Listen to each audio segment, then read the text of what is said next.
तेरे वादे पे जिए हम तो ये जान झूठ जाना कि खुशी से मर ना जाते अगर एतबार होता। नाज़रीन, मैं हूं यासिर रशीद और आप मेरा व्लॉग देख रहे हैं।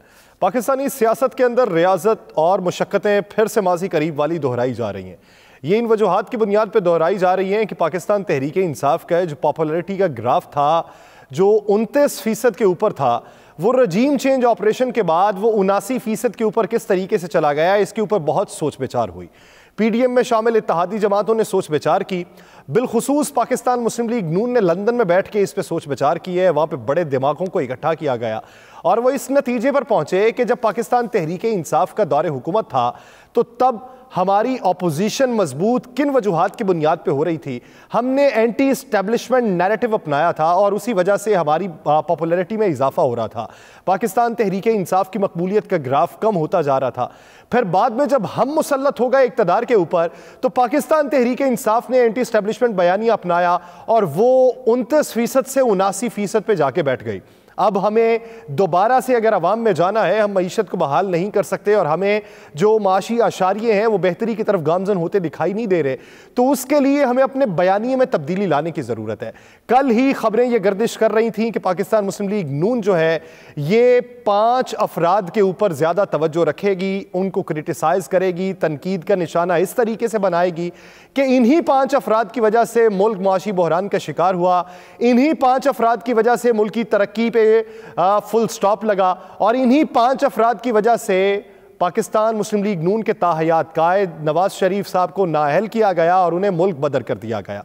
ये नैरेटिव अपनाया जाना है जिसमें 5 शख्सियात में साबिक army chief general retired Qamar Javed Bajwa साहब हैं, साबिक DG ISI general retired Faiz साहब हैं और साबिक चीफ जस्टिस साकिब निसार साहब हैं, खोसा साहब हैं और उसके अलावा शेख अजमत सईद साहब हैं। यानी अदलिया को और स्टैब्लिशमेंट को हदफ़े तनकीद बनाना ये मौजू बन चुका है और ये मौजू बनाया जाएगा। ऐसी बातें कल गर्दिश कर रही थी और आज ही के दिन जावेद लतीफ़ साहब मैदान में उतरते हैं, प्रेस कॉन्फ्रेंस करते हैं और वो नाम नहीं लेते, वो ये कहते हैं कि 5 शख्सियात ऐसी हैं जिन्होंने मुल्क को तबाही के दहाने पे ला खड़ा किया। उन 5 शख्सियात की जेबों से अगर पैसा निकलवाएं, उनकी जेबों को अगर टटोलें तो पाकिस्तान की तरक्की हो जाएगी और पाकिस्तान की सूरत हाल बेहतर हो जाएगी। सवाल ये बनता है कि उन 5 अफराद की जेबों के अंदर क्या होगा।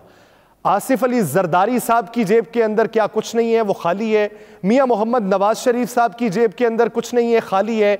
मियाँ हमजा शहबाज साहब की जेब के अंदर कुछ नहीं है, वो खाली है। सुलेमान शहबाज साहब की जेब भी लगता है खाली है और मियाँ मोहम्मद नवाज शरीफ साहब की साहबजादी मरियम नवाज साहिबा की तो पाकिस्तान क्या बैरून मुल्क में कोई भी जायदाद नहीं है। उसके अलावा इनके दीगर जो अकाबरीन हैं, इनके जो दोस्त हैं जिनका ताल्लुक PDM में शामिल दीगर जमातों के साथ है, शायद उनके भी खजाने खाली हैं, उनके हाथ से कुछ नहीं निकलेगा। ये करप्शन केसेस शायद जो बने थे ये पाकिस्तान तहरीक इंसाफ के ऊपर बने थे जहां से उनको रिलीफ मिल चुका है। ये करप्शन केसेस जो बने थे शायद आम अशखास के ऊपर बने थे और उनको रिलीफ मिल चुका है, वो पैसा खा चुके हैं। ये सियासी जमातों की जो रहनुमा है ये तो पाक और साफ और शफाफ है, इनके जो दामन है वो दब्बों से पाक है और इनके जुब्बे, इनकी दस्तारें सलामत रहें। पाकिस्तान का जो बेड़ा गर्क हुआ है वो उन 5 अशखास की वजह से हुआ है। ये पाकिस्तान मुस्लिम लीग नून का आने वाले दिनों के अंदर बयानिया होगा। दूसरा बयानिया ये होगा कि मौजूदा अदलिया के ऊपर भी प्रेशर बढ़ाया जाएगा। किन वजूहात की बुनियाद के ऊपर? इनकी पूरी कोशिश है कि इलेक्शन कमीशन ऑफ पाकिस्तान से ये पाकिस्तान तहरीक इंसाफ के चेयरमैन इमरान खान साहब को नाअहल करवा दें, पाकिस्तान तहरीक इंसाफ मुकदमा लेके जाए सुप्रीम कोर्ट में। सुप्रीम कोर्ट से अगर उसकी बहाली होती है तब भी और अगर केस ज़ेरे समात रहता है तब भी ये अदलिया के ऊपर प्रेशर बढ़ाना चाहेंगे इन वजूहात की बुनियाद के ऊपर कि अदलिया के फैसलों की वजह से ही हमारी मईशत बैठी, अदलिया के फैसलों की वजह से ही हमें पार्लियामेंट को छोड़ना पड़ा, अदलिया के फैसलों की वजह से ही मियाँ मोहम्मद नवाज शरीफ साहब को बैरून मुल्क जाना पड़ा। उन्होंने बहुत सारी कुर्बानियाँ दी और अब जावेद लतीफ़ साहब आज के दिन ये कहते हैं कि अब बहुत हो गया, अब मियां मोहम्मद नवाज शरीफ कोई कुर्बानी नहीं देंगे। यानी अब वक्त आन पहुंचा है कि अब कौम कुर्बानी दे, वक्त आन पहुंचा है कि कारकुनान कुर्बानी दें, वक्त आन पहुंचा है कि मुआशी कुर्बानी दी जाए, वक्त आन पहुंचा है कि अखलाकी इक़दार को गिरा दिया जाए, उनको कुर्बान कर दिया जाए और इस तरीके से आप मुल्क की बेहतरी कोई फैसले कर सकें। मौजूदा सियासी बहरान जो है ये मजीद बढ़ता चला जा रहा है, इसके अंदर इस्तेहकाम आता दिखाई नहीं दे रहा। नए इंतखाबात, आम इंतखाबात, वक्त से पहले इंतखाबात इंतखाबात के हवाले से अभी तक डेडलॉक बरकरार है, उसकी फजा भी साजगार होती दिखाई नहीं दे रही। इसी सूरत हाल की वजह से जब पाकिस्तान मुस्लिम लीग नून ने यह सोचा है कि हम एंटी एस्टेब्लिशमेंट बयानी अपनाएंगे, तो एक बहुत बड़ा तबका जो PMLN के अंदर मौजूद है, जो प्रो एस्टेब्लिशमेंट गिरदाना जाता है, जिसको हिमायत मियां शहबाज शरीफ साहब की है, वो तबका पाकिस्तान मुस्लिम लीग नून से राहें जुदा करता दिखाई दे रहा है। बातें ये भी गर्दिश कर रही हैं कि शायद वो पाकिस्तान तहरीक इंसाफ में चला जाए, लेकिन ये बईदस कयास है। अभी इसके ऊपर सिर्फ बातें ही हो सकती हैं, खबरें ही फैलाई जा सकती हैं, इसमें कोई हकीकत दिखाई नहीं देती। लेकिन यह बात वाज़ेह है कि पाकिस्तान मुस्लिम लीग नून के अंदर रिफ्ट मौजूद है। पाकिस्तान मुस्लिम लीग नून रोजाना की बुनियाद के ऊपर बेशुमार लोगों से रवाबित कर रही है। गुजरात के अंदर आज 2 शख्सियात ने पाकिस्तान मुस्लिम लीग नून में वापसी इख्तियार की है। अता तारड़ साहब ने कहा है कि बहुत से लोग अब पाकिस्तान मुस्लिम लीग नून में वापस आ रहे हैं, गुजरात मजबूत हो रहा है। लेकिन यह बात काबिल गौर है कि चौधरी परवेज इलाही साहब अपने मजमे के साथ पाकिस्तान तहरीक इंसाफ में शमूलियत इख्तियार कर जाएंगे। मियां असलम इकबाल साहब से जब हमने बातचीत की तो उनका यह मानना है कि जिस दिन मोनस इलाही साहब वतन वापस आएंगे, उससे अगले ही दिन ये तमाम लोग पाकिस्तान तहरीक इंसाफ में बाकायदा तौर पे शामिल हो जाएंगे। तो फिर सोचने की बात यह है कि गुजरात में मजबूत कौन हो रहा है? पाकिस्तान मुस्लिम लीग नून मजबूत हो रही है या पाकिस्तान तहरीक इंसाफ मजबूत होगी? फिर आने वाले दिनों के अंदर वज़ीर आला के कैंडिडेट अगर वो बाकायदा तौर पर PTI में शामिल हो जाते हैं, तो यह भी बईदस कयास नहीं है कि वो वज़ीर आला के कैंडिडेट भी हो सकते हैं। आने वाले दिनों के अंदर पाकिस्तान तहरीक इंसाफ जिस तरह से भेरा शरीफ से शमूलियत हुई, उसके बाद उनकी एक बहुत बड़ी मुरीदैन अकीदैन की तादाद जो है वो पाकिस्तान तहरीक इंसाफ में शामिल होना चाहती है। वो जब वज़ीर ममलिकत थे पीर अमीनुल हसनात साहब, उनके अंडर जितने लोग काम करते रहे, उनके साथ जितने लोग वाबस्ता रहे जिनका ताल्लुक पाकिस्तान मुस्लिम लीग नून से था, अब ये कयास आराइयाँ जारी हैं कि वो तमाम अशखास जो है वो पाकिस्तान तहरीक इंसाफ में शामिल होना चाहते हैं। लेकिन वो पाकिस्तान तहरीक इंसाफ के चेयरमैन इमरान खान साहब की यकीन दहानी और उनके इशारे के बाद ही PTI में बाकायदा तौर पे शमूलियत इख्तियार करेंगे। पाकिस्तान के अंदर सियासी बहरान को किस तरीके से कम किया जा सकता है? क्या पार्टी दर पार्टी बना के इस पूरे सिस्टम को मजबूत बनाया जा सकता है, या फिर इल्हाक हो के मजबूत बनाया जा सकता है? इल्हाक अगर किया जाए तो फिर इल्जामात की भरमार है, बोरियां पड़ी हुई हैं, बोरियों के अंदर से आप कागजात निकालते जाएं, उसके अंदर तवील फहरिस्तें मौजूद हैं कि किस पे क्या इल्जामात लग रहे हैं। लेकिन वक्त बताएगा, ये जितना मुआशी बहरान जन्म ले रहा है ये सबके गले आन पड़ेगा और इससे बेहतरी का रास्ता निकालने की कोई गुंजाइश बाकी नहीं रहेगी। मौजूदा सूरत हाल के अंदर 30% तक आपकी महंगाई है। IMF अगर आपके साथ डील कर लेता है, IMF अगर रिव्यू जो है उसके अंदर आपको मजीद किस्त जारी करने की मंजूरी दे देता है, तो यही जो बहरान है, जो अभी आपको मुआशी तौर के ऊपर दलदल में आप फंसते चले जा रहे हैं 30% महंगाई के तनाजुर में, तो यही महंगाई बढ़ेगी या 40% तक चले जाएगी? उसकी बुनियादी वजूहात हैं। तेल की कीमतों में आपको इजाफा करना पड़ेगा, डीजल की लेवी के अंदर आपको इजाफा करना पड़ेगा, आपको अरबों रुपए इस साल के आखिर तक बतौर पेट्रोलियम लेवी इकट्ठा करना पड़ेंगे, आपको गैस की कीमत में इजाफा करना पड़ेगा, और उसके साथ साथ तवानाई का बहरान जन्म लेने का भी एक खतरा हमारे सर पे मंडला रहा है, क्योंकि पेट्रोलियम मसनूआत शॉर्ट होने का अंदेशा है। अगर LCs ना खुली तो फरवरी के अंदर एक बड़ा पेट्रोलियम बहरान हमारे सर पे खड़ा है।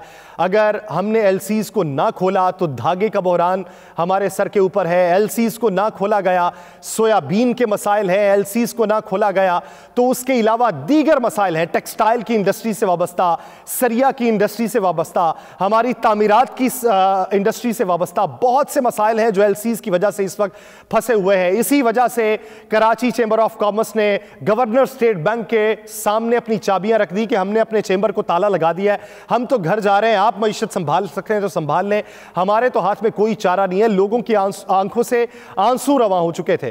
तो बेहतरी के इम्कानात आप किस तरीके से निकालेंगे, उसके लिए आपको मिल बैठ के एक लायामल तरतीब देने की जरूरत है। पार्टी दर पार्टी बनानी है, अपनी कैंपेन चलानी है, नया बनानिया अपनाना है, अवाम को उल्लू बनाना है, बनाइए, 100 बातें कीजिए, है।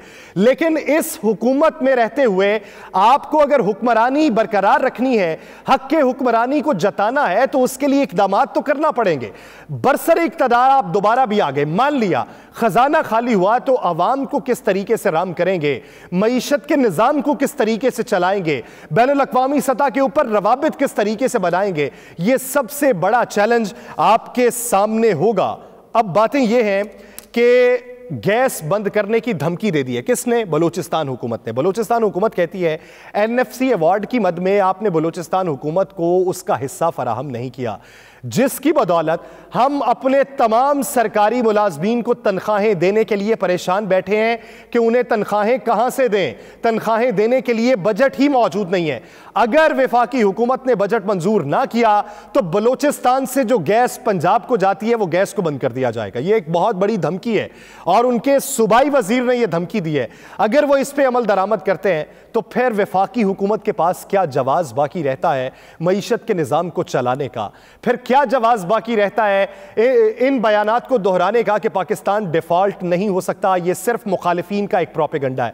यह जवाब आपके सारे दम तोड़ जाएंगे। और फिर बातें यहां तक आ जाती हैं कि पैसे कहां से आएंगे अगर ये हुकूमत चलाना भी चाहते हैं।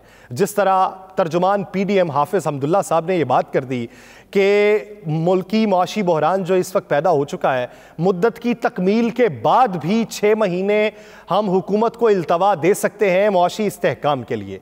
सवाल यह है कि अगले महीने तनख्वाहें देने के लिए ना बलूचिस्तान के पास पैसे मौजूद हैं, ना खैबर पख्तूनख्वा के पास पैसे मौजूद हैं। LCs आपकी खुल नहीं रही, IMF आपकी किस्त का इजरा नहीं कर रहा, रिजर्व बढ़ाने के लिए सऊदी अरब ने आपको यकीन दहानी करवाई थी जो उसके इशारे अभी मुस्बत आना मौसूल नहीं हुए। वर्ल्ड बैंक ने आपका $1.1 अरब का कर्जा अभी तक रोक दिया है। रशिया के साथ आपके मुआहिदे तय पा रहे हैं, क्रूड ऑयल आपने मंगवाना है, डॉलर आपके पास मौजूद नहीं होगा तो किस तरह से मंगवाएंगे? उन्होंने यह भी आपको कह दिया, इतनी भी रिलीफ आपको दे दिया कि किसी भी दोस्त ममालिक की करेंसी में तबादला हो सकता है। तो दोस्त ममालिक की करेंसी में तबादला करना है तो उसके लिए भी आपके पास कुछ ना कुछ तो मौजूद होना चाहिए। वो कैसे होगा? फिर इस मुस्लिम ममालिक का जो बैंक है उसने भी आपको यकीन दहानी करवाई थी, वो भी अभी तक नहीं मुकम्मल हो सकी।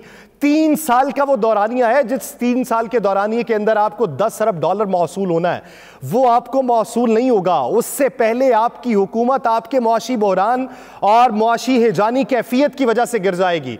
जेब से पैसा तो टका आप लगा के राजी नहीं है। हाँ, आप टके तब लगा सकते हैं कि जब आपने किसी बड़े धड़े को अपनी पार्टी के अंदर शामिल करना हो। आप टके तब लगा सकते हैं, आप ब्रीफ केस तब भर सकते हैं कि जब आपको पता हो कि इसको तोड़ लिया जाए तो हमारी हुकूमत बच जाएगी। उसके लिए आपके पास पैसे मौजूद होते हैं, उसके लिए आपकी भाग दौड़ जारी होती है, उसके लिए आपके बैनुल अक़वामी रवाबित भी हो सकते हैं, उसके लिए आपकी लंदन में मीटिंग्स भी हो सकती हैं। लेकिन मुल्की मुआशी बहरान से निजात हासिल करने के लिए आप अपने मुखालिफ से हाथ नहीं मिला सकते, आप उसके लिए भाग दौड़ नहीं कर सकते, आप उसके लिए बैनुल अक़वामी सतह के ऊपर कोई मीटिंग नहीं कर सकते। ये आपका क्राइटेरिया है, ये आपकी अखलाकी अक़दार है, ये आपकी सियासत है। इसी सियासत को मकरूह धंधे से अगर आप चलाना चाहें तो सौ बिस्मिल्लाह। बसूरत दीगर अगर बेहतरी के उमूर पे चलाना है तो उसके लिए अपनी अखलाकियात को तब्दील करना होगा, अपने माइंड सेट को तब्दील करना होगा, माजी की सियासत से किनारा कशी इख्तियार करना होगी। बसूरत दीगर इल्ज़ामात तो हर दौर में लगते हैं, इल्ज़ामात फिर आप पर भी लगेंगे। अगर इल्ज़ामात से बचाव करना है तो ये आखिरी मौका है। मुझे दीजिए इजाज़त, अल्लाह ने के बाद।